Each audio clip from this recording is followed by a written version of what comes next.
No. You don't get an intro. You don't get a welcome back to the YouTube channel. You don't get a yo people. You don't get a Lateness is greatness. You don't get any of that. You just get my little wrinkles on the top of my forehead that are starting to show. Second day in a row, I'm doing it like that, the intro. But ladies and gentlemen, this is what we're at. The cast and crew, big up your damn selves, because I don't know what I just watched. I'm not over it.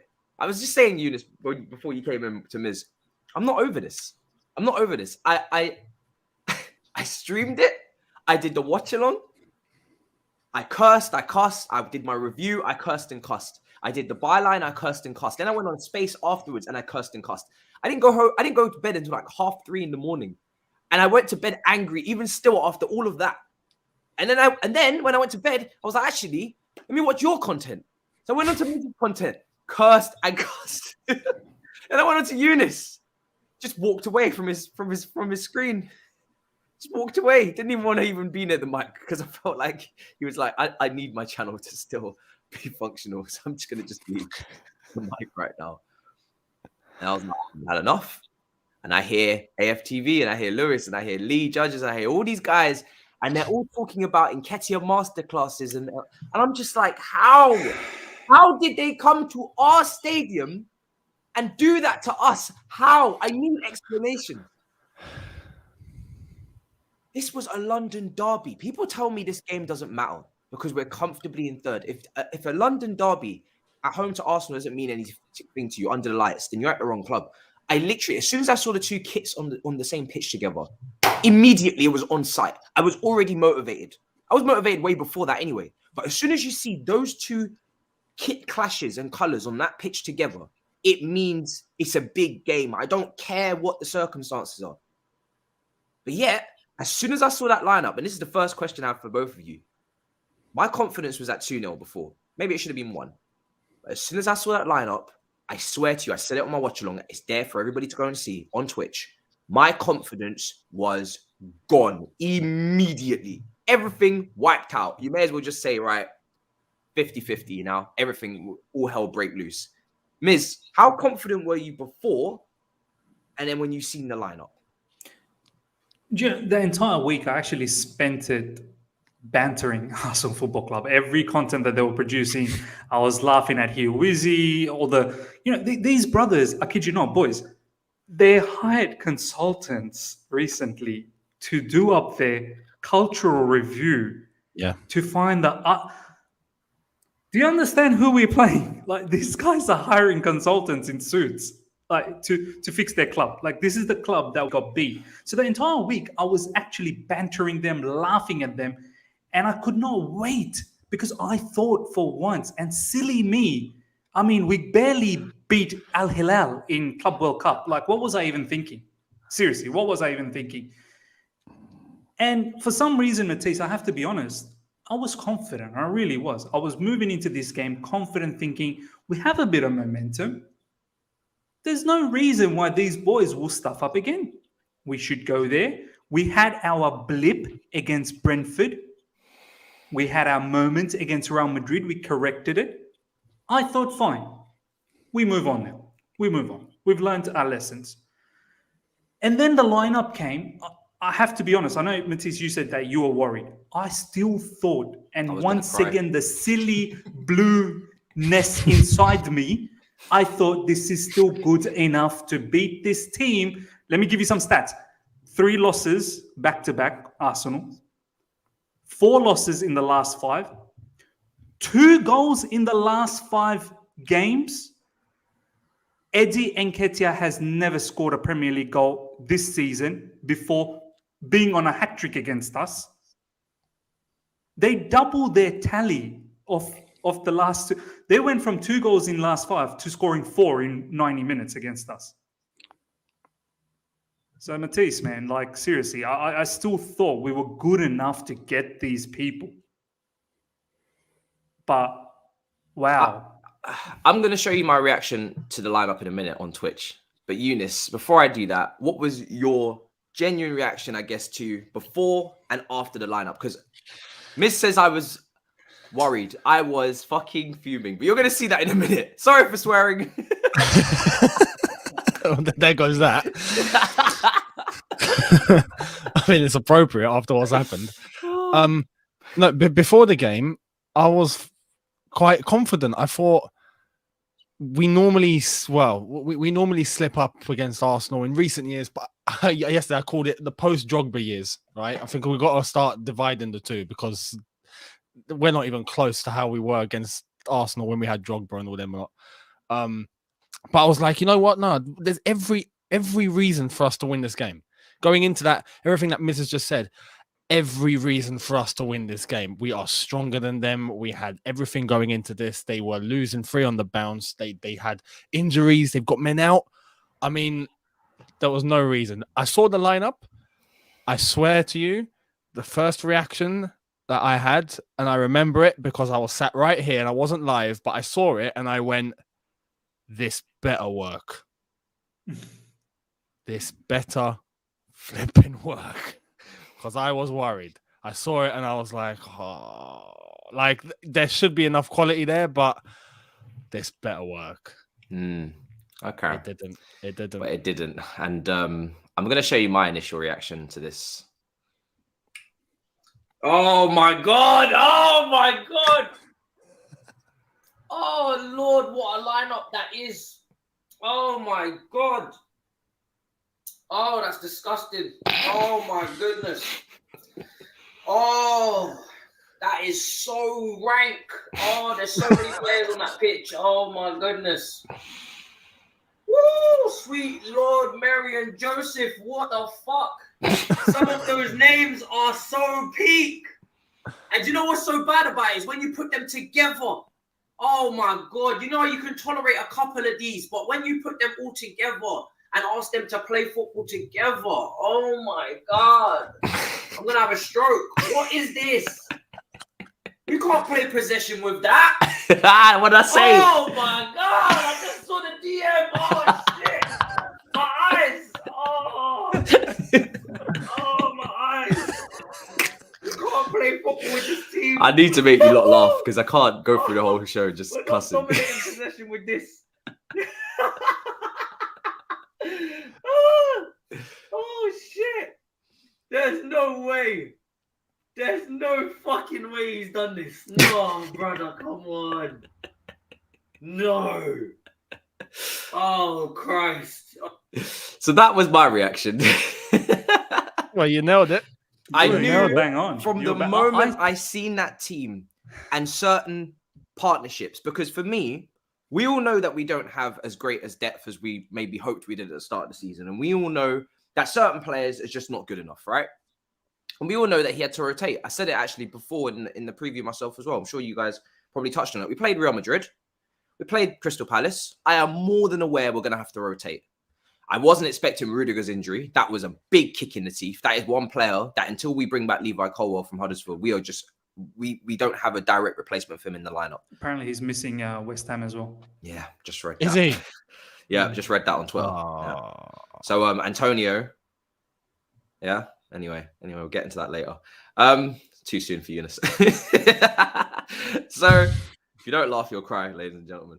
As soon as I seen that lineup, and there was two areas of the pitch that completely were unacceptable. You just, like, I'm sorry, people are telling me on Twitter, you can't, give Tuchel any responsibility. He had no options.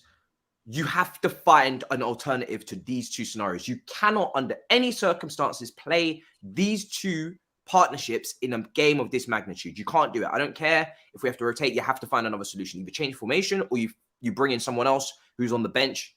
Malang Sarr and Marcus Alonso on the same side in a three at the back. Lord have mercy. How do you expect to play possession with those two in the same side and three at the back? Either Sarr plays left back, Alonso plays wing back, or you go with, one or the other. But both of them is just tragic. It really is. And then when you see this wonderful, wonderful, wonderful pass map that I put on Twitter, but if you haven't been on Twitter and if you're not on Twitter and you didn't watch my review, then I'm going to show you again anyway. This pass map is genuinely sickening.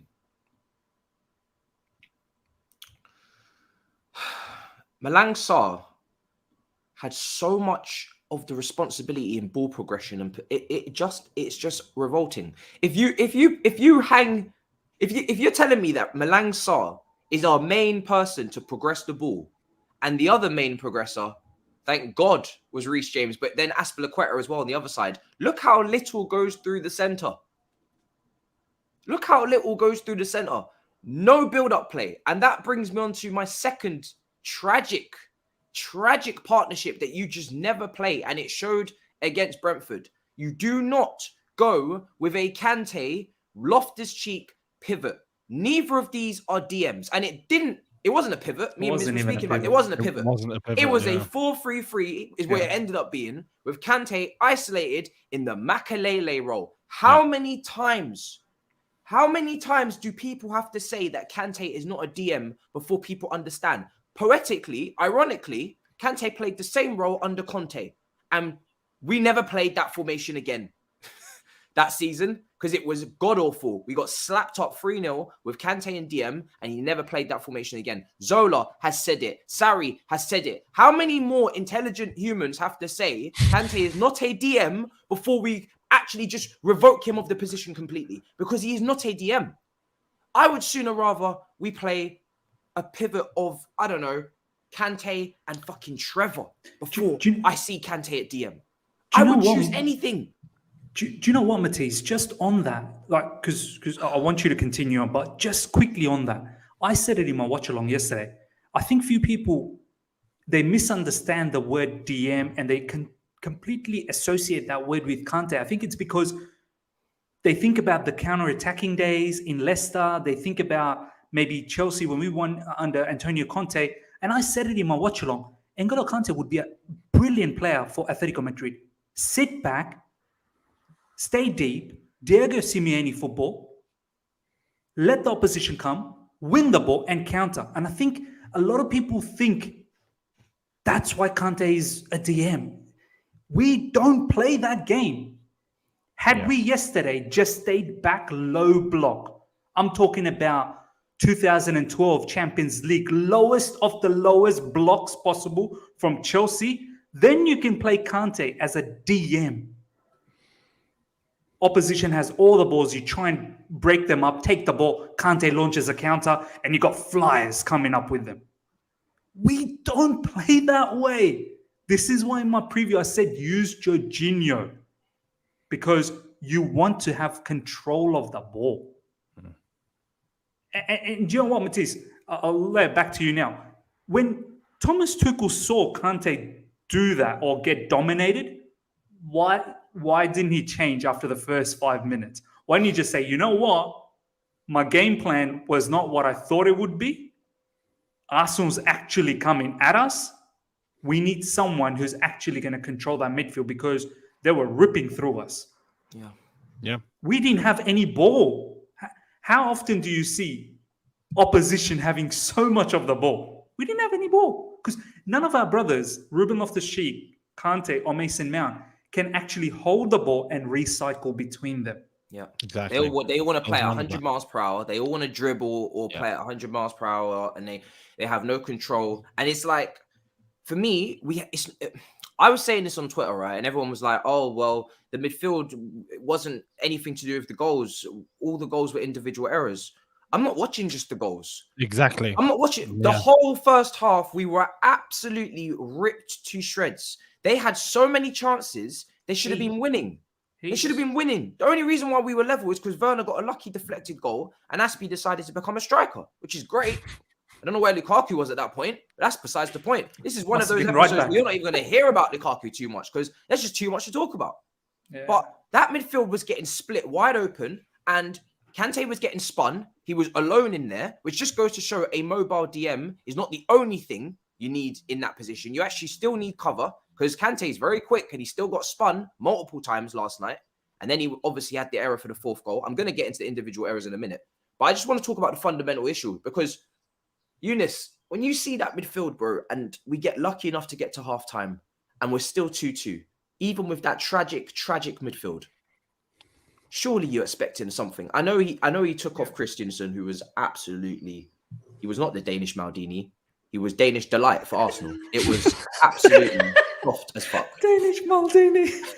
Disrespect on Maldini's name. It was Fuck's sake. Christian's performance was Christensen's performance was just something completely different entirely. And then I actually feel like Malang Sarr actually made it worse in the second half. I feel like Malang Sarr actually eclipsed Christensen's performance, which is quite incredible. Almost on the lines of a Bakayoko. But anyway, what did you make of like just the midfield going out in the same way in the second half? Like after you just watched the first and you see Kante, Ruben, and Mount going out in the same way. I'm putting that pass back on when you speak about this.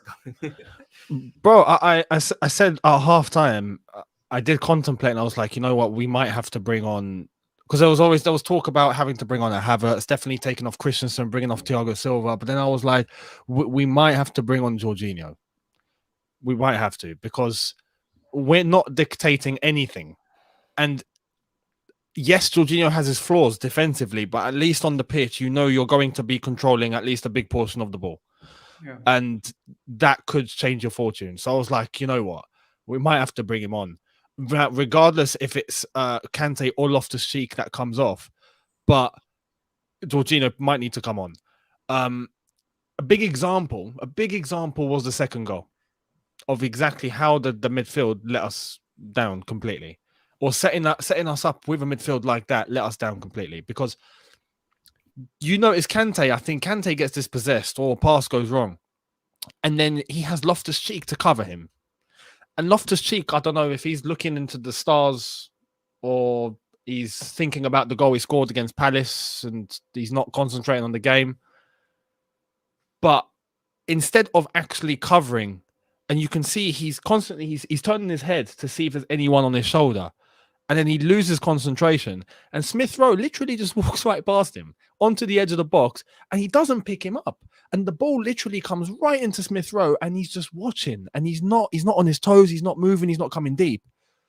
You can't do that, brother. And then Smith Rowe taps it in, as I said yesterday, at 0.0001 miles an hour into the net. But all that space was horrific. And that was a pattern throughout the whole game. It was, you could see Smith Rowe and Odegaard constantly. Boom. They launch a counter-attack through the middle, Smith Rowe, Odegaard. And it's just, what are we doing? What are we doing? So it goes back to the lineup. It was a catastrophe. It was a catastrophe. But this goes to show 2 points. One, as to why it's a priority, and it's priority number one for us to get a DM. Oh my God, we can't stress that enough now.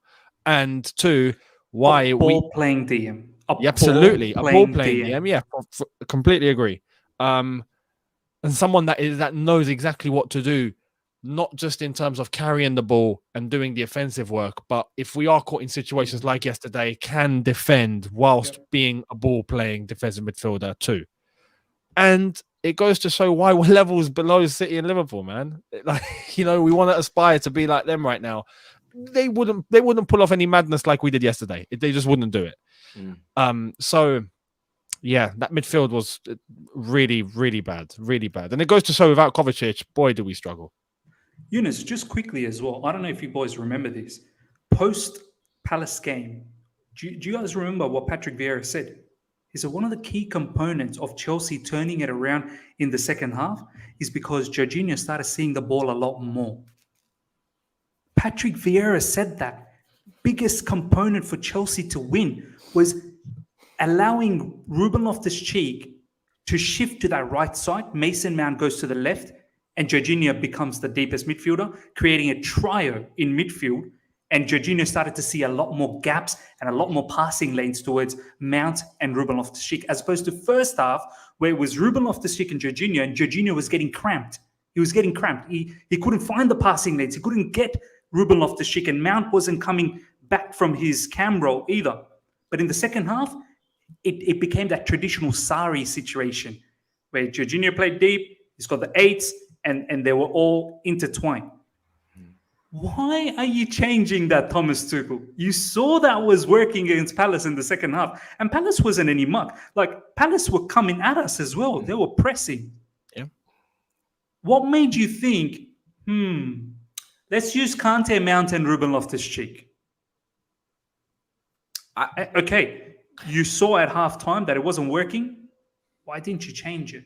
I don't understand how we expected to have any build-up play with those two partnerships that we just spoke about, with Kante at the base and with Sarr and Alonso down the left. So it just became untenable, really, to watch it. Really, the only reason why I think we all watched that game is because we was live.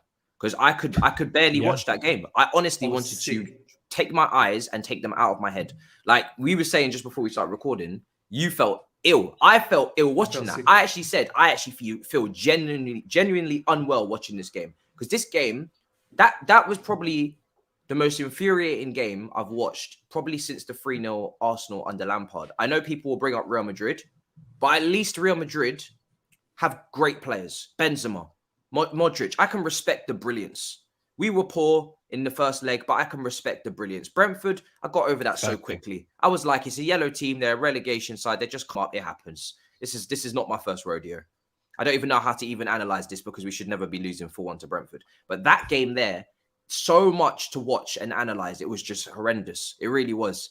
I don't know about you guys. I actually said in my watch along, I want us to lose. At 3-2, I said, I want us to lose, because any point here is not deserved. It's not deserved. We deserve to be losing at halftime. Everybody was like, "Oh well, it's just individual errors." No, it wasn't. We should be losing at halftime. We should. I didn't want any comeback. I did not want a single comeback. I said I want us to lose this, because any point from here is not deserved. It was a shit game. Shocking. Can I just say as well, we made Arteta look like a genius. But we do that every time. But this is the thing. Prior to the game, for example, I could see the entire Arsenal fan base, especially online. Yeah. Martinelli's not playing. What, are you mad? Pepe again on the bench. What? And I agree. I'm like, these two have been the starting lineup. What is he doing? But then when you're 3-2 up, right? And we've gifted Nketiah, who hasn't scored a Premier League goal in like ever, and we give him 2, and then he has the option to get with control of the game to now bring on Martinelli and make the team stronger. We make him look like prime Jose, and I'm like, oh, I can't believe this. I can't believe it. I can't believe we've allowed them to do this. Like it's ridiculous. It's really poor. Really poor. I was speaking to Ryan on the byline yesterday. I hosted the post pod and Ken Berry, and we spoke about the amount of times Kante was left 2v1 on his own, and the amount of times that he chose to step, and this is why he's not a DM, right? It's because he chooses to step towards the ball sometimes, because that's his natural instinct, is to close down space, to get to the ball, to put out the fire, to intercept. But the gap that he leaves behind him is so gaping, it's crazy. And you can't do that as a DM. And also as a DM, as I said on the byline, you have to be a communicator. You need to be able to tell a Ruben or a Mount, where the hell are you guys going? Because I feel like those two players, after looking at that pass map and looking at their position, and how far up the pitch they were, I think they almost just thought, it's Kante. He can do anything. Just like most of the fan base think. He can do anything. So we don't need to cover him. We don't need to give him any help. That's Jorginho. When Jorginho's back there, we have to get back. We have to give him help and shape. But when Kante's back there, he'll mop up everything. We don't have to help Kante. We just leave that guy.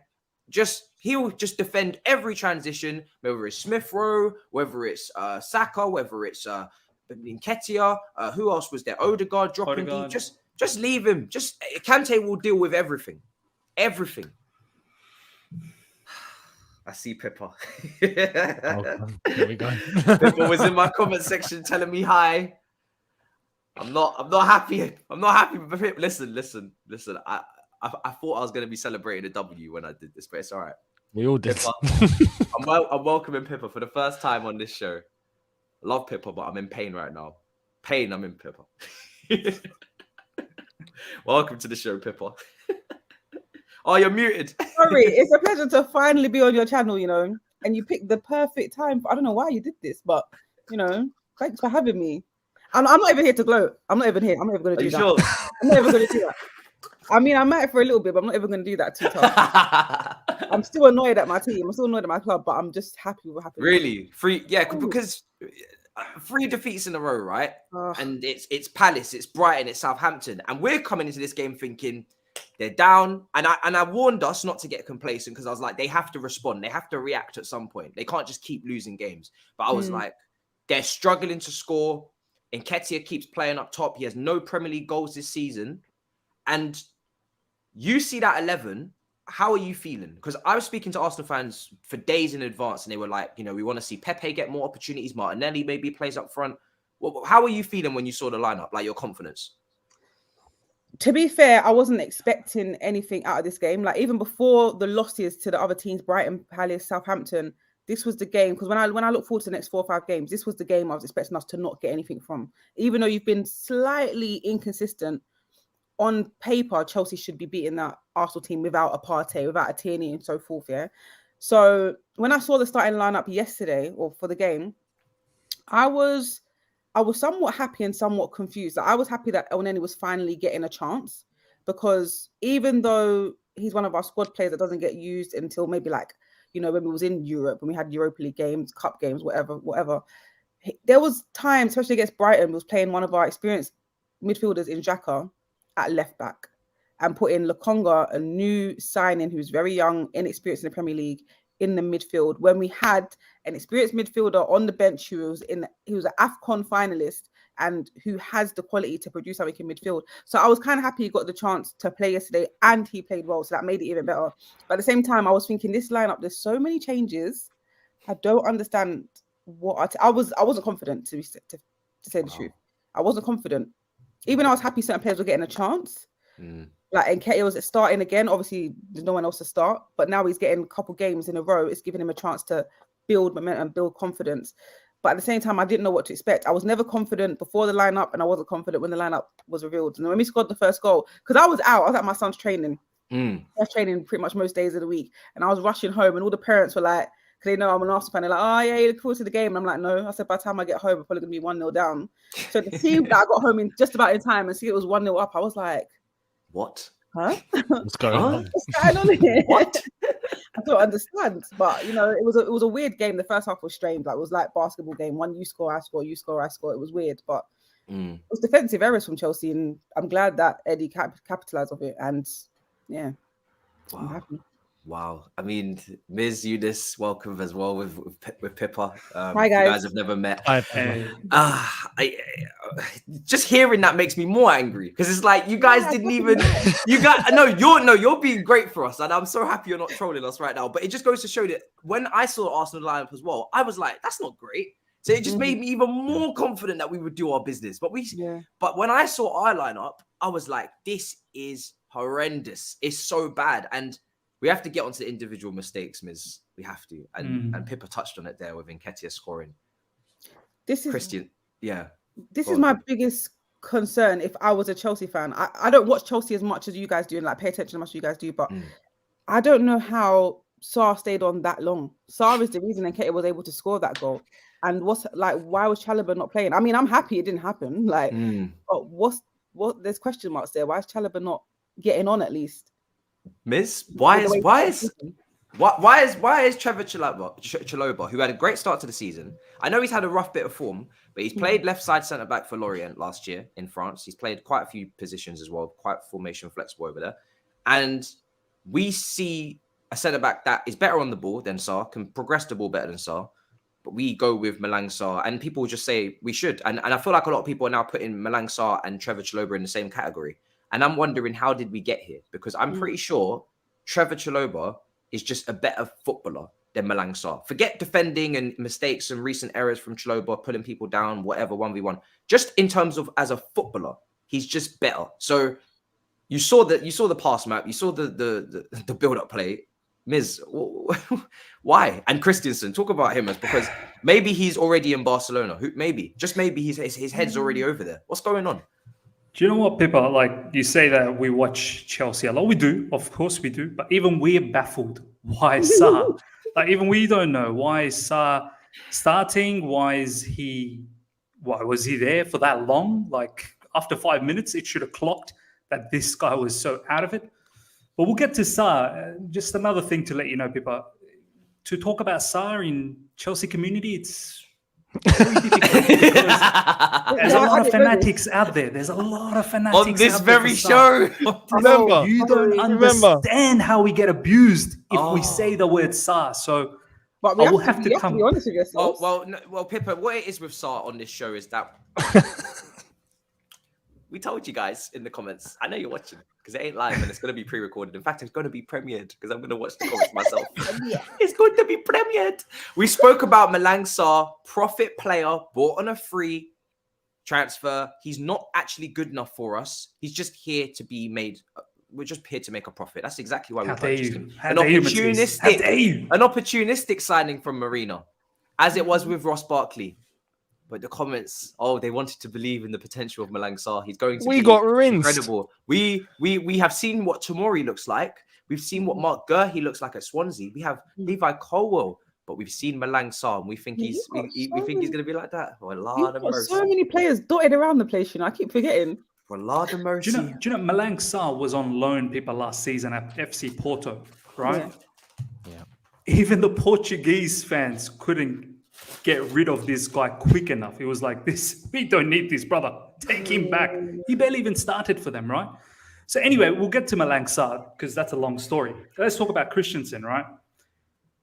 Look, I understand why Thomas Tuchel uses him because, okay, fine, he's a quality defender. But here's my issue with using Christian. And once again, in my preview, I actually didn't have Christensen starting. I had Chalobah starting. Okay. And one of my biggest thing is Christensen, Fabrizio Romano, every second day is tweeting, the brother is a here we go for Barcelona. He's a here we go. He's going to be Barcelona player.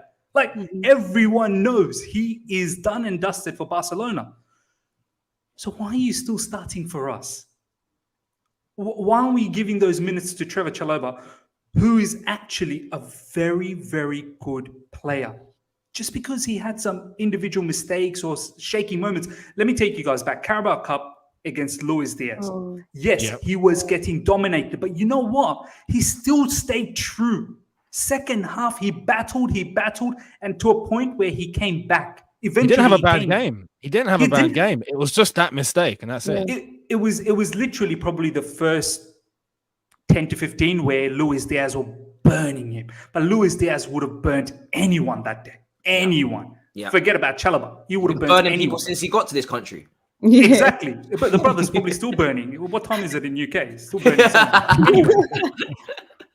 Trevor Chalobah, yes, he's got some mistakes here and there, but the thing about him is he's very good on the ball. In fact, he's excellent on the ball. Some of the long passes, through passes, he's very good shooting technique from long range as well. If you want something different, he can move into an auxiliary right back position, pushes your wing back further up, and it gives you that territorial advantage. Malang Sarr just won't do that, right? People say, well, how are you going to play Chalobah on the left side? He's never played there. No, he has, but he has. Yeah, in French league on loan, he has played on the left side. In fact, he's played in multitude of positions. He's played in DM, he's played in centre back, he's played as a left CB. So this is why I can't wait till we get on to talking about Thomas Tuchel, because I think it's time. And once again, guys, to all the live chat comments, massive headline, I'm not Thomas Tuchel out. I know. Please. You can criticize him without... crazy. Just because I'm critically assessing what he's done, that doesn't make me Thomas Tuchel out. I love this guy. I want him to be a manager for a very, very long time. But he's making some mistakes, and he's been making some mistakes throughout this season. Well, he said it himself, hasn't he? He said it again yesterday and saying that he said it himself. Yeah. What did he say? He said that he got the lineup wrong, he got the tactics wrong. He said all of that. But he's now said that several times in other matches as well. The other issue, and once again, we'll get to that when we do, is in attack, the whole season, we don't seem to have a philosophy. It's all by chance. Nothing is by design. Nothing is by architecture. Timo Werner, that shot, literally, he just prayed to God and said, God, somehow find a way to put this ball in the back of the net. Luckily enough for Timo Werner, God listened to you. God actually said, you know what, my son, You've I had a will hard find a time. way. I will get 30,000 ricochets, and I will put the ball in the back of the net for you. Because he literally just, there was at least 5-6 players in front of him, and he's taking a shot. It's embarrassing. And the second, it worked. well, Do you know what? it ain't gonna work next game. Let me tell you that. That is not a philosophy. So anyway, we talk about all of that. But Christensen, look, I don't think he needs to play for Chelsea Football Club anymore. You're a Barcelona player. You don't need to get. Oh, but you're injured as well now. So yeah, it is what it is. You know That's what? your 50th injury of the season. Before I come, yeah, go on. So, quick one. What's baffling about Christensen yesterday? Because he played in the centre back, like the centre back role. He had Aspie on his right and Yeah. Sarr on his left. We rested Thiago Silva last game for a reason. So why is he on the bench for this one? I thought he'd be coming right in because he's 100%. He trained. He's fit. Yeah. He'd play against Arsenal. Again. I'm not gonna lie. Especially when Rudiger's not playing. Especially when exactly. Rudiger's not playing. Yeah. But I'm not gonna lie, I didn't have an issue with Christensen playing because he played really well against Palace. I thought positionally he was great. He stopped a lot of counters. His positioning was really good. His interceptions, but he's one I just didn't understand what he was doing. He was just having one of them days. But Pippa, I have to look at our recent results against you guys, yeah, and I need to ask you why why you keep doing this to us. Yeah, why do you do this? You beat us early on. I think we do it to ourselves, to be honest. But 2-2 at Stamford Bridge, Martinelli, Kante mistake. Oh, yeah. Do you know what? I almost thought he was going to do it again yesterday. Yeah, there was a chance where he broke through, and I was like, "Oh my god, he's 1-on-1." But you beat us last season at Stamford Bridge. Jorginho and Zuma mistake. Under Lampard, you beat us 3-0. Yeah. Emirates. Oh my god, I forgot about this. That was an embarrassing loss as well. That was one of the worst defeats I've ever seen. And FA Cup final, you beat us again. That's just a routine. Yeah. Jorginho mistake, Matisse. Don't forget that. Last season, Jorginho mistake. Yeah. Back pass. Yeah. Jorginho mistake, back pass. Who was that for? Kepa. And I think it was just gone in. Like it was a back pass for Kepa and it just was, rolled in. Yeah, it just rolled in. Yeah. Oh, yeah. That's the one I'm talking about from Stamford Bridge where we lost. Yeah. Zuma. Yeah. Jorginho. Yeah. Because Zuma made an interesting passing lane decision. But anyway. And then the only time we've beaten you is obviously earlier this season with Lukaku when he was bored, but he was actually like happy. Now he's bored and sad. So do you? Why Drogba, do you do this? Drogba didn't die for this. I just want to say, Drogba did not die for this. Pippa, do you guys look at the fixture list and go, "Yep, that's a 3-pointer. That's in the bag." How do you feel about Arteta now? should now. We just keep rejuvenating Arteta's career. Every single time Arteta's under a bit of pressure. That's like the third time Arteta's been under huge pressure. And then Chelsea just come along and be like, "Hey, come over here, mate. You need a helping hand? There you go. No problem." So I feel sorry for Ligue 1. I feel sorry for Ligue 1. Oh, mate, yeah. How do you feel? How do you feel about Arteta right now? And just the hell end boys, because I'm not going to lie to you. I rate the young players that you have. Smith Rowe, Saka, they all got on the goals. They all got on the goal scoring sheet. I mean, those two things. How are you feeling about that? Well, with the whole Arteta, like I don't know how because even though you've just reminded me of those wins, I always look at like the long term thing and the past, and I always forget like the wins we've had recently. And obviously, I keep FA Cup separately to the Premier League, and every time I look for a Chelsea fixture against Arsenal, I'm never confident. I don't know why. Maybe it's just me on a small section of Arsenal fans, but I'm never confident. And I don't think we ever should be because you're a team that can always turn up. And I don't know what happens in recent times that we managed to get the win, but it's never expected, especially this season where look how we started the season, Arsenal. Like you was one of our first 3 games and we were just getting destroyed pretty much every week. And we didn't know when it was going to improve. And somehow we found form thanks to the Hairline boys.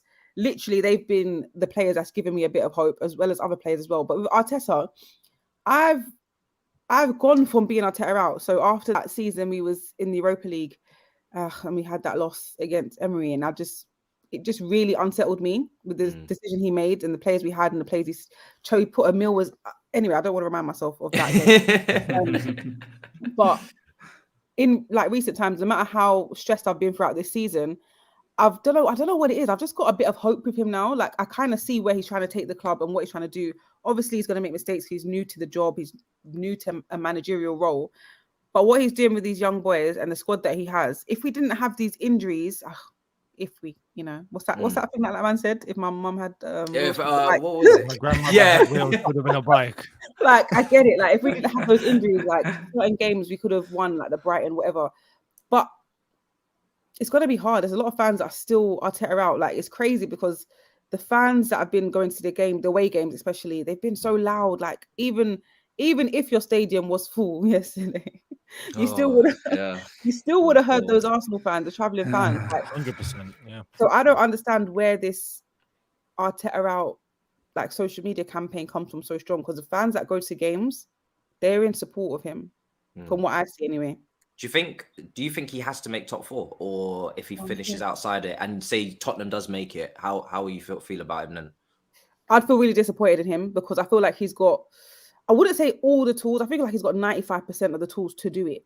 The only thing that was missing was signing a striker in January. But at the same time, I'm kind of happy that the club didn't just make a panic buy and get somebody just for the sake of getting somebody that's probably not going to whatever. We've seen it happen so many times over the years where we panic buy and it just doesn't work out, and then we've got to figure out ways to sell them in the next couple of years.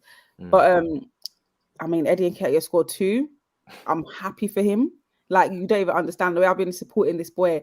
Like, I've been ridiculed for it, especially when we did the watch dogs on AFTV. There was a time, like, there'll be so many times, like, Nketiah doesn't really play much games. Yeah. So if there was times where, like, we're losing 1-0 and Eddie will come on for the last 6 minutes or 8 minutes, not even a long time, and everyone's like, oh, fucking Eddie, like, why is he coming on? And I'm like, give him a chance. Like, he hasn't even stepped foot on the pitch yet. Like, just, he's not even a regular player. Like, he's obviously, it's going to be a miracle for him to change the game, but give him a chance. Like, you can't ridicule someone that doesn't even play that often.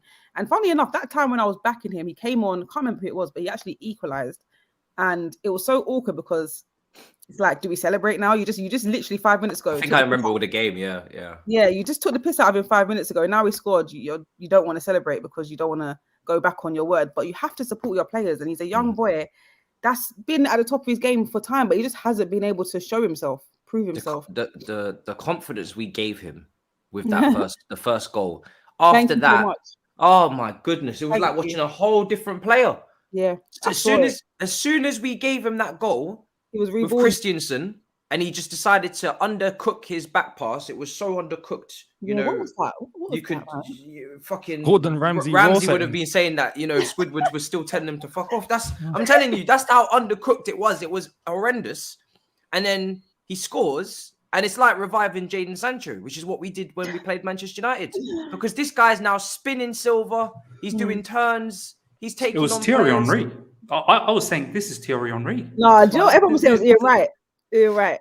He was moving quick. He was like so sharp. He was rattling out defense. Defenders look so scared. I'm like, what is happening? That's his first Premier League goal this season. Like, yeah, it's mad. Do you know what I mean? Like, this isn't, some big like time Eden Hazard striker. When he had that season, and then he went to Anfield and scored, and then he just started doing a madness for like.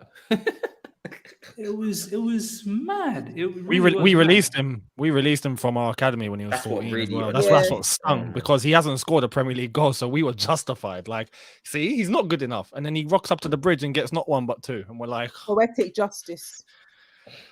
That's what that is. Could have got a hat trick, actually. Could have. Probably should have got a hat trick. Do you know what, Pippa? I don't know about you. There was a point in that game yesterday when you guys were 3-2 up. I was actually saying, I hope we don't win. I actually said, I hope we don't win, because we didn't deserve anything out of it. Like, I don't want to see a miraculous comeback now and forget about the entire match, because that match was so poor. The way we played, you guys should have had at least 4 at halftime. I was surprised where everything was going wrong. It was the midfield that surprised me for you guys. That how we was able to get through a midfield, especially when we didn't have, our regular starting midfield players. And I was so surprised with the performance. I was genuinely, I didn't understand. I was confused. People talk about Chelsea's players that are missing. No one talks about, from Chelsea's fan base. We seem to forget Arsenal didn't have Partey. Yeah, exactly. Had Tavares at left back, who's been struggling and got hooked a couple of games ago. There's no Tierney. There's no Lacazette, because I think he's just come back. So they're going Nketiah up top, who prior to this was having really, no goals this season, of course, like we said. No Tomiyasu. No Tomiyasu. So it's not like as if Arsenal had their strongest 11. So even if we do rotate a little bit, and I do feel like certain areas we did too much. When you just over salt the food and there's no coming back. That's basically what we did. Sarr was salt. And then Kante, Ruben Loftus-Cheek was just like throwing the whole tub in there and just saying the whole thing's ruined. Like, you just can't eat that. I was actually at halftime, I similar to Miz. I said, you know what? Even if we win this game, because we didn't deserve to be 2-2, we were lucky as hell to be 2-2. At halftime, I said, even if we win this game, I don't think I'm going to be able to forget about that first half performance in the review. And my whole chat were like, fair enough. Like, the first half was so bad. And the fact that we had a chance to rectify it, players, manager, staff, everybody had an opportunity at halftime to say, that team, whatever the hell that was rank. And we need to fix that.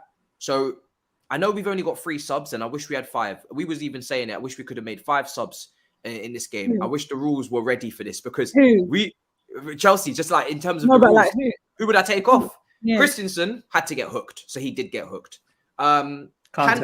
Kante could have either been hooked himself or he could have been moved into Loftus-Cheek's role and Jorginho could have come on for Loftus-Cheek. And I would have said that would have been a safer option to have Jorginho and Kante, because I don't want to see Jorginho with Kante and with Ruben and Mount up there as well, because that's the same thing. So maybe just give Kante to give you that medium and go less attacking in that midfield. And Lukaku had to come off because he wasn't doing anything. And we'll talk about Lukaku now. This was your Drogba moment, your idol. This was your moment. I even said it in my preview. I was like, you know what? Kai's played a lot of games. We need to rest. We need to rotate. So let's go with Lukaku against Arsenal. He scored against them before. I know there's no Maori from Madagascar this time, but at least you can say that you're going to be able to maybe put on a performance because it's a London derby under the lights. Drogba's day. Go for it. Drogba's day. Where are you? As the Norwich woman would say. Let's be having it. Let's be having it. That for me was the end of his Chelsea career, in my opinion. He's got to go in the summer. Could be start of an Arsenal career. No. You guys want him? I'm not being dramatic because I said I wanted him gone anyway. He's the first player for me in that attack out the door, along with like Ross Barkley and Alonso and cool. Those are like your first top tier guys that have got to go. Malang Sarr is now in that top tier as well. And then your secondary. After one game, it's not one game, you know. I've been saying this. People sounds like our fans. No. After just one game, Malang Sarr, you know. Come on. No. After the interview dropped, I said it everywhere. Performances. The Lukaku interview a while ago. Yeah. We need performances, and we haven't got them. We haven't got any performances from him. I said, no apology, no PR, no reading off the teleprompter. I am sorry. I apologize. I am really bad. I will make it up to you. I do not. And then squinting as well, Matisse. No. Squinting to see from the teleprompter. Yo, can we re-record? I didn't read that right. Yeah, just rerun that. I am sorry. No, that's not going to work with me. I want to see goals. Goals, buy back. Love. And there's no goals, there's no love, there's no aerial duels won, there's no pressing, there's no ground duels, there's no movement in the box, there's no anything. All there is excuses and people telling me service. Well, service, I don't know if you knew, Free does not sponsor us anymore. So the service was already shit anyway at Stamford Bridge. Now the service is really bad. I didn't even notice. Huh? What was on your shirts yesterday? I think it was still with the logo, wasn't it? Oh no, they're still there. They have to be there. there because we can't get rid of it apparently. But they've stopped us. They've stopped sponsoring us. But if you see the Sky Sports graphic, they took it off. Three must have rang them up. Oh, did they? I didn't even Sky, notice. yeah, before the game, Sky don't have. They just put blank in the shirt, no sponsor. And I was like, wow, they really don't want to sponsor us, right? Wow. Wow, it's very awkward because they've sent me to so many games. The hospitality's been so great. Anyway. And now Saf has left Nike. Fucking hell, man. I've got no contacts. I know, man. Anyway, the Yoders will be loving this. They'll never see me at Stamford Bridge again. Anyway. So yeah, as I was saying, it's just Lukaku, he got taken off. And do you know what was really sad for him? Because I'm not going to blame the performance on him. He's a minor. He's just something that I'm bringing up at the end for Bants. But Kai came on and after 1 minute done way more than Lukaku had done for the whole game. And that just goes to show that for me, just cut your losses. Just cut your losses. The new owners are coming in. It makes it even easier because you didn't buy him. You didn't spend 97 million. When you come in here, it's zero. And he's just profit. If you sell him for 60, 55, you just made 60, 55 profit. That's his real valuation. Take it, sell him. Everybody moves on. The environment is messed up. He feels it. We all know he's a confidence player. Every single journalist I speak to, especially the Belgium ones as well, they say he's a player that needs love. He needs to be loved. Conte loved him. Inter Milan fans loved him. So he tried to get their love back in the interview, and then he lost his wife. That's the analogy. He had his wife, and then he started trying to get his ex's love back while he was in the marriage. That's a sticky one. He had all of the love against Arsenal. This is why it's such an important game to speak about it. Against Arsenal, at the Emirates, goal. Chelsea fans singing your name. Lukaku's back. Look who's back. Hashtag. Interviews are dropping. Anderlecht dreads. Watching everywhere. We're loving it. We're watching it all back. The next Drogba. That was a terrible comparison, by the way. Oh, insult to like Drogba. Illegal, isn't it? It's not even like his playing style. He's nothing like Drogba Drogba. co-signed it though. Yeah, Drogba's co-signing it. Drogba did co-sign it. Do you know what I'm actually. saying? He's probably bald as wondering why. Now, so it's just both of them bald standing up together in pictures, co-signing each other. We got Lukaku. I think he was rapping as well at one point. I remember that clip we played on the show. I've seen that. Oh my God. You and both people, bro. Oh. And then he comes in this game and he just doesn't do anything because Werner did something. To be fair, Werner was probably our best player. Werner's been doing all right the last couple of games against Madrid. Yeah, he's been all right. I have a tier system for sells. It's Lukaku, it's Malang Sarr, it's Ross Barkley, it's Marcus Alonso, and then the second tier, which is still a sell, it's still a tier I want to sell, but it's a tier maybe if the right players come in and the formation changes and maybe their life can change. I don't know. Timo Werner's hovering in between the two tiers, by the way. I still really want him gone because that wage that he collects is horrendous. 270k a week for someone that's now just starting to play football for us. I'm so glad you said 18 that. months in. Yeah, because I feel like people are starting to change their mind. Guys, we are about to become self-sustainable. No sugar daddy. No sugar daddy. Yeah? Sugar daddy Roman's gone. We have no money. We can't even sell merch. Jake Paul can sell more merch than us. No scarves. No nothing. No nothing. If you think this is enough, 270k a week to be a rotational option that we can use against Hairline sometimes and big pitches when the dimensions are bigger. Newsflash. The pitch is not extending at Stamford Bridge next season. It's still the same dimensions. It's not enough. So for me, he still needs to go. 270k a week. I know he does some things that are good, but there's players that can do what he does and more, like Diaz. Movement, pressing, great. But then they can actually shoot and they can actually pass and they can actually dribble. It's crazy. So what's Diaz on then? What's he on wage-wise? Yeah, we don't know. I don't. Liverpool don't pay anyone more than 10k a week.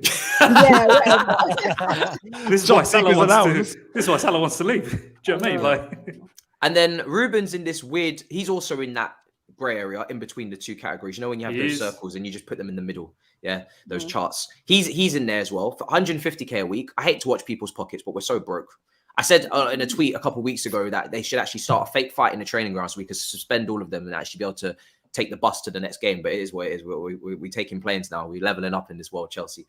But Ruben's another one where it's like he's one of those players that he has these really great traits that he brings. He can dribble. We've seen it in the last week. You know, he's a threat. He can shoot. He's got some sort of shooting ability, but he seems to always want to dribble. It's like sometimes play it simple. Sometimes try and control the midfield. A little bit of variety is needed, not always trying to dribble. And obviously, we know that he's best in the three-man midfield as well. And obviously, yesterday he left Kante to die out there in the heat. Or the cold, whatever you want to call it. I don't know what the temperature was. Pippa, was you at the game? No, I wish I was now, you know. Oh, you wasn't? Sorry, you wasn't. I came from training, so. You know what? Imagine if you was. You would have... Oh, that away end. I heard the away... I was watching Ty's interview after the match. Ty said that the away end was on a madness. Like, every time the cameras... You could hear him. Yeah, every time the Sky Sports cameras panned them, I was like, yo, there's a party in the stands. Like, it was... Yeah, I wish I was at that one. Yeah. It's not even that far, like... It was insult to injury. They kept singing "There's nobody here," and we're like, "Oh crap, we know." You know, at first, like I couldn't understand. Like the audio wasn't clear on the TV, and it took me a good 5 minutes to understand what they were chanting. And I was like, "Oh, okay, I like this one." Just like there's nobody here. Oh man, so yeah, there's a lot of players, man. I mean, it's just. Also, just to add insult, the whole squad. Yeah, I'm tempted to. And Jorginho and Kante, we've had that uncomfortable conversation. Yeah. I've spoken just to add some anyway. clarity, Luis Diaz is on 56 grand a week, just to let you know. Oh, he's on like a youth play, not a youth play, but like there's a self-sustainable model for you guys. Yeah, young boy salary.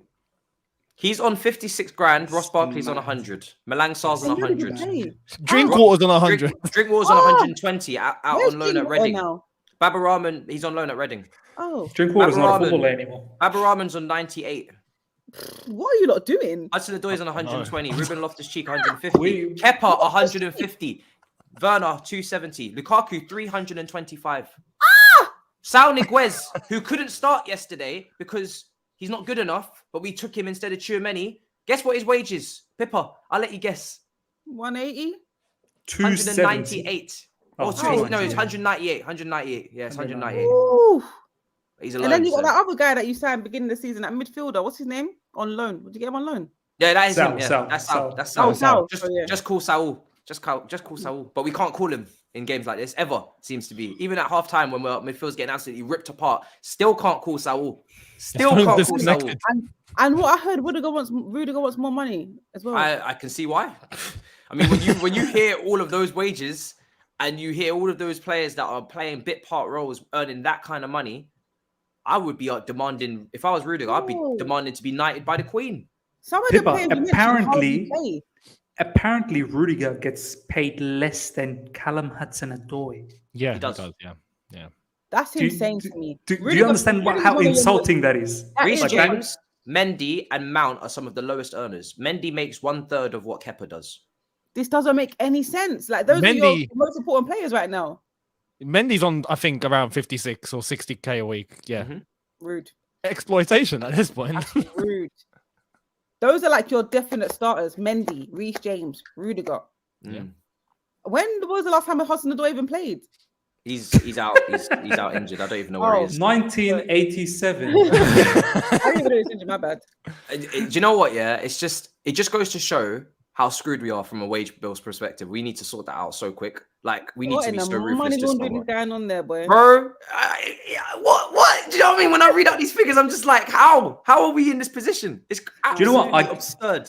I get why the government has sanctioned us. Now I understand. I understand now. You know how to There's use a lot of money. corruption going on. Yeah. It's all a bit But mad. this is the thing, yeah. If we don't get ruthless with some of these high earners that are also not doing it consistently, like the Rubens, like the Werners, like the Loftus-Cheeks, like the Keppers, like the Alonsos, the Malang Sars, if we don't clear this, we're going to find ourselves in a mess. Look at the contract Manchester United just handed out to Bruno Fernandes, 290,000 a week. Why? Because Rashford earns that. Because this guy earns that. Yeah. If you earn stupid money in your squad, you Yeah. push everybody else up who actually Yep. deserves it. So now new Okay. contract renewals for Rudiger and Christensen, and the club are trying to get normal wages for them. They're looking at them like, no, because I do everything here in terms of the last year. I've been impeccable, and you're handing out contracts to these guys who have literally done nothing in that's how comparison you- to the Champions League success. You got to take a leaf out of Arsenal's book, man. We do. And And then, you know what? sorry, Jorginho and Kante, this is why I mentioned it. When they come for their contract renewals running out of a year left, what do you think they're going to say? Ballon d'Or on the listing. Even though they're declining. They're declining right in front of our eyes. Both of them. Cover's been the best midfielder for Chelsea this season by an absolute mile. It's not even close. It's not even close. He scored one of my favorite goals this season. I can't remember who it Yeah. was against that. Who was it Liverpool, I against? think, was it? Liverpool. Oh, Unbelievable yeah. finish. Yeah. Do you know what? This in itself, I was watching TalkSport the other day, and Simon Jordan at times has some crazy things to say. They had something really good to say about this because Erling Haaland is recently rumored to Man City at £500k a week. Wow. And Simon Jordan said something really, really good, which made me start thinking as a bigger conversation to have here. When you have a particular player earning that level of money, forget about Man City's wage structure, other clubs' wage structure as well, where why is that guy earning 500k? If that's your highest, and I think I'm an average player, I should be earning 250k. I should be earning half of that. Yeah. So all of a sudden, your average players become 250k a week.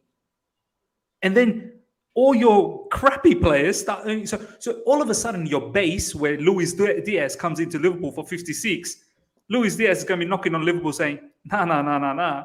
That's not the base anymore. The base is 120, my man. Like, there's a bigger thing. People need to track down on these wage because it's now getting out of control. It really is. I mean, seriously, 500k pounds a week. The tax is going to be mad on that though, but still. I'm just thinking about You might even cover it. £2 million a month, man. Woo! Nah. what for the two That's- strikers. Just for Haaland. Just Oh, for just for Haaland. Haaland, yeah. Haaland, I'm just yeah. thinking of Lukaku and Werner added together. 24 million a year. That's crazy. Like, how do I become a baller, man? Play 1 month and retire. Some of the players Literally. I've seen on our pitch, I'm telling you, just put your boots on. We'll put you right out there, Pippa. I'm telling you, it's mad. I know you got players on 150k that ain't played 2 Bro, games a year. It's crazy. It's Hey, Pippa, crazy. can you play left centre back? I'll try. Right. I'm telling you. You're hired. And as we Better than speak, Alonso. as we speak, guys, Ten Hag has been officially announced as the first team manager. Oh, has Man United announced it? Yeah, it's been announced on their official Yeah. website. From the end of this, he will be so he'll start on the end of the season, subject to work visa requirements, and he'll be there from now. Well, this season until June 2025, with an option of a further year. So in he comes, and Bro, yeah, it's There's a either going to revolution be happening an epic disaster, and we're going to see a particular manager lose all credibility and all sort of, the success that he's built in Ajax, or we're going to see Man United come back. Like, Sorry, it's either or. I know because you mentioned Man United. I just seen a funny tweet. Yeah, somebody said top 10 big careers destroyed by Manchester United. Depay, Sanchez, Lukaku, Di Maria, Zaha, Zlatan, Pogba, Falcao, Schneiderlin, and Schweinsteiger, and said Ten Hag will be the 11th. wow, that's a bad. He's coming in on a like. We are moaning as a fan base for what's gone. That is bad over there. Like that is proper bad at Man United. Do you know what I mean?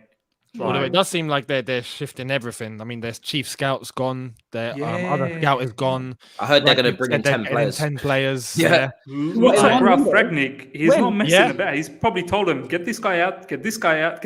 They're looking at the staff room. Ralph, there's no one here anymore. I can hear. Why is that tumbleweed rolling through the kitchen? What's going on here? Where's everybody on? Why have you sacked the canteen lady? What is there necessary? Is that really necessary? Is that really necessary? Because she's still serving food. Is that really necessary? It's like I've got my own canteen lady from Ajax. All right. Jesus, That is mad. mad. It's going to be an absolute clear out.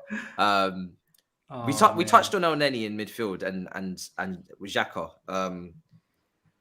The midfield for me was Arsenal's weakest position that we just did not take any advantage of. There were no vertical passes. How? Exactly. There was no vertical. They've literally been struggling in midfield for game on game, game in, game out. And we didn't take advantage with any sort of vertical, progressive, punchy passing. I saw more punchy passing from Anderson for Palace against Arsenal and Mark Guehi than I saw in this game from our midfielders. Mark Guehi and Anderson, they were fizzing the ball in between the lines. Every opportunity they got, they took advantage of Arsenal's midfield. They said, we're going to punch you straight through the middle, straight down the throat. That's where it was.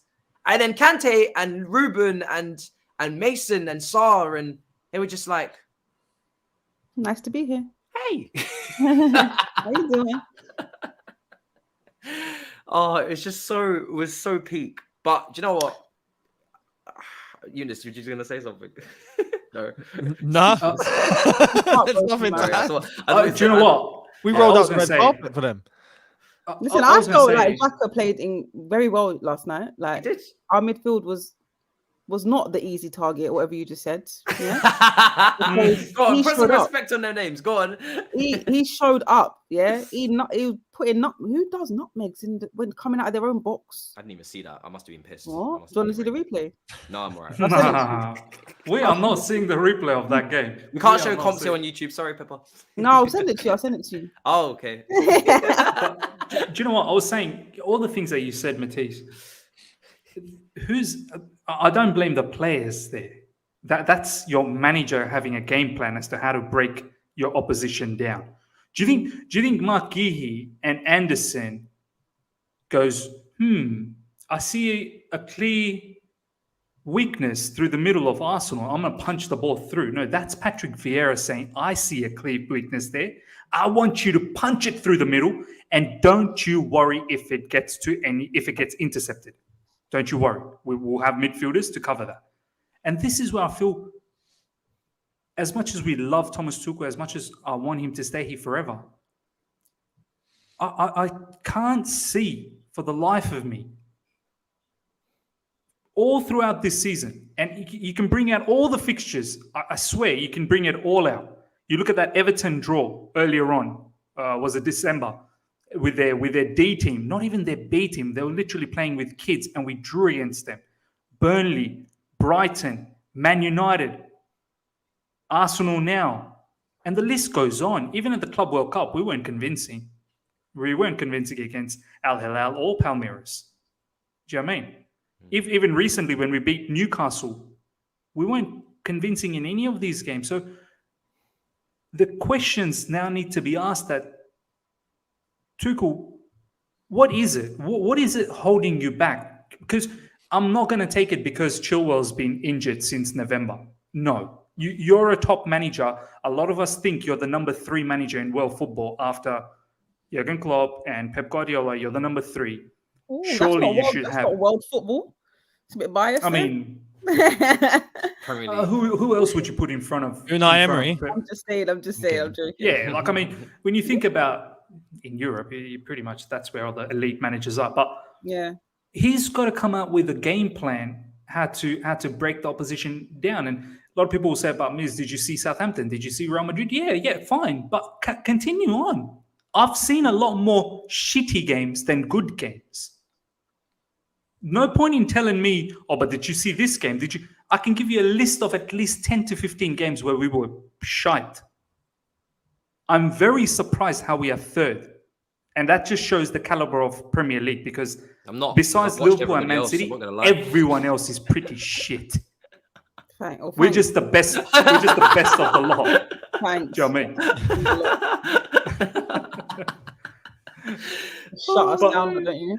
Man, I'm not gonna lie, everyone is shit. I can't lie. No, everybody's really bad. Like, there was a point in November where nobody had a positive goal difference below Chelsea, and I was like, "What is going on down there? Is it everyone's really bad, or just Man City and Liverpool miles above everyone? Yeah, but you can put It's it a like bit that. of both. I think of both. It's both. Both. It's Yeah. both. It's a bit of both. But I just look at the squads and I'm just like, there's so many things missing from all of our squads. It's crazy. Like, I feel like Arsene Wenger's Arsenal with Van Persie and Alexander Song, who finished 4th, was way more complete than maybe this Arsenal team. They had much more like of the profiles they needed to go for, to be a team. But there were way more teams competing than like for the top spot. Now it's just 2. Yeah. This is a farmers league. We basically got the Super League now. It's happening before our eyes. Literally, yeah. It's literally happening. It's broken away. Oh, I have to ask, after the result that we just saw, I'm gonna obviously get to our confidence, but I feel like I already know the answer. So your confidence, Pippa, for the games coming up, because you got big games coming Man up. United, mate. This is not the end. This is only the beginning. This is the first step to the road to redemption and recovery, I guess. Man United's coming up. West Ham is it as well? Yeah, West Ham away. You confident after this? You feeling better? You're asking the wrong person. Am I ever confident? I'm so pessimistic, man. Like, I always get nervous. Like, I don't know. Obviously now, after seeing how he performed, even though we capitalized off mistakes, we still didn't give up. Like, we putting 4 goals past you at Stamford Bridge is enough to give someone confidence to go against Man United, who are on poor form, who've just been slapped up 9-0 on aggregate against Liverpool. It's like our situation is at an all-time low. There's so many things going wrong there, but like we just said, they've just been announced a new manager. There could be some rejuvenation before Saturday somehow. I don't know, and they could just be like, "You guys are losing. You're losing." What's your problem with me? You guys are gonna lose. I'm telling you. You guys are gonna lose. This is still bringing that rivalry, even though we've lost. He's like, I'm not done with Arsenal yet. Listen, Liz, I was trying to skirt around it because basically, I'm not confident. I never know what Arsenal's gonna turn up. I don't know what to expect, and I feel like it can either go one or two ways with Man United. They're still gonna just be heads down, pissed, not perform well, or they're gonna be like, nah, man, we need to fix up. This is Arsenal.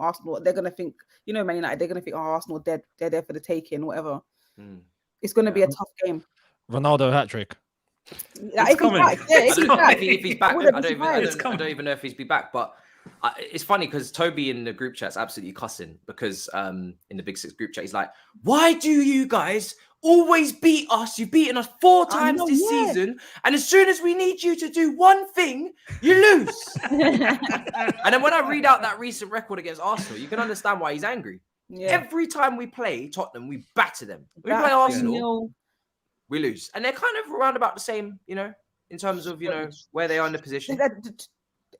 Pippa don't want to hear that. Don't do that. We got Man United, we got West Ham. We actually have such a big say in this top 4 race that if we do everything wrong, we'll become part of the conversation ourselves. Exactly. And then we'll need other people to help us. That's how bad this is. I joked about that a few weeks ago, but I don't think that'll happen to you guys.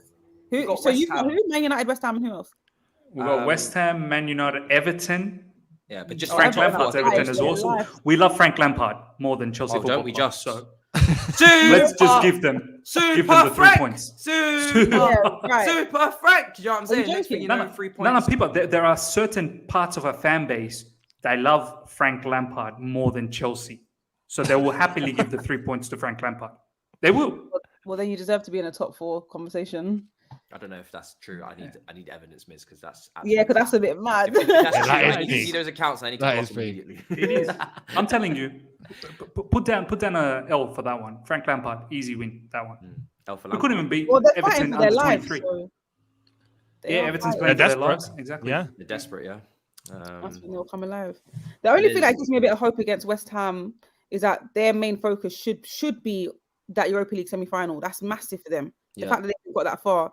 And their game, I think that game against Thursday, Frankfurt. I think it is, yeah. Yeah. It's a couple of days before they play us at their home ground. Perfect timing for you guys. So you Bad should- timing for us, you great think so. timing for you. Yeah. We should think so, depending on what we do. But like, if things go to plan, that should be because they're a good team. It should be a win because Yeah. their record after Europa League games is really poor. Tottenham played them after Europa League games, slapped them. Like their record's really poor. We play them this weekend before the Europa League game on the Sunday. So I don't think we get such an easy ride against West Ham because they've had a whole week to train and they've They got got some injuries as well. They got some key injuries so apparently. did Arsenal. Yeah. Who's the key injuries? Apparently in their defense, Zuma's not back. Dawson, yeah, Craig Zuma. Dawson is injured as well. Is it? He scored the other day. Yeah, he's injured apparently. So Okay. apparently they're gonna be forced to fill under 23s because they don't have backup. I remember when Everton wow. did that at Stamford Bridge. But this is like forget I'm Chelsea. not- This is like their most important part of the season. They're in a semi-final in Europe. They better inject those brothers for Frankfurt. I'm telling you, you better inject them because you need them players. Confidence levels, Ms. Younes. I'll start with you, Younes. Confidence levels going into West Ham on Sunday. Talk to me. It's sticky now. It's because I don't know what to expect. Like, what are we going to do? Are we going to put on the same sort of performance that we had yesterday, or are we actually going to show up and play how we normally play?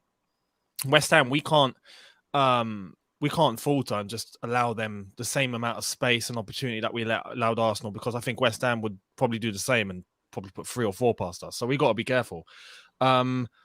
I'd like to think that we do. I hate this word, bounce back. Like, you know, it's become so cliche. I'd like to think that we do get a win against West Ham. I can't believe you're saying this. This is Chelsea. I know it's Chelsea mad. Club, you know? I can't believe it either. 24 hours ago, I wouldn't be speaking like this. I'd be like, no, we're going to beat Arsenal. Mad. We've gone to West Ham. It'd be nice. Yeah. With Rudiger out again, defensively, do we face the same problems like we did yesterday? I don't really know what to expect. One positive that I want to take from yesterday, which can be applied. Todd Bowley was in attendance yesterday again, by the way, but just if you believe in superstition, the 2 games he's showing up at, we've lost and got battered and let him 4 at home. Slapped. Yeah, so I don't know if he should be taking over the club. Todd Bowley, he's in contention to taking over the club. All right. He's a new prospective owner, so he was there. Thomas Tuchel's basically showed him what we need to get rid of in the squad. So if he doesn't take that as a wake up call, then nothing will. But West Ham, I'm hoping we get a bounce back and we win. Although I'm not so sure. More news. Serena Williams and Sir Lewis Hamilton, 2 of the world's biggest sports stars, are committing millions as part of a bid to become the new owners of Chelsea Football Club. Obviously, part stake, I guess. Yeah. They're bringing in. They're committing about 20 million combined, I think, to a bid that is no less than 2 billion. I don't know what's going on. Is this a new bid, Matisse? No, it's not a new bid. They want to be part of what's his name? Starts with B. So Martin Broughton? That one, So yeah. Martin that Broughton, guy. yeah. They're going to be part of his consortium or part of his. I don't know. I don't know what the hell's going on. This is No, these becoming people got ridiculous. money. These people got money. Maybe keeping up with the Kardashians. Next episode on Netflix, we'll see Kim talking about Could you how she's going imagine? to invest in Chelsea. And That would be hilarious. That would suit you. Courtney, They I call you- swear, they I call just you wanted what, to buy the Pastor cup, man. I swear, Courtney, it's just gone all wrong, man. Bro, stop Chris this Jenner. shit. I want this over. I'm so over this. This Britain. Chris Jenner in the boardroom. And she's a boss, babe. God, Oh my you god, Kanye's just like, should we sell Kante? I don't know, man. kind of sounds like me. His name kind of sounds like mine. Like, I don't Yeah, know. man. Anyway, I don't know what the hell's going on anymore at my football club. Ms. confidence levels before we wrap up.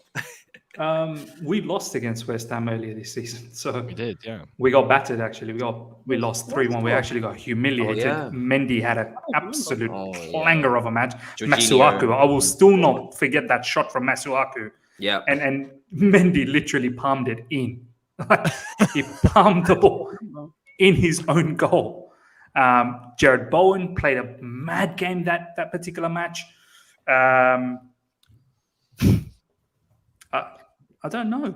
I don't know. Why are you shook like this?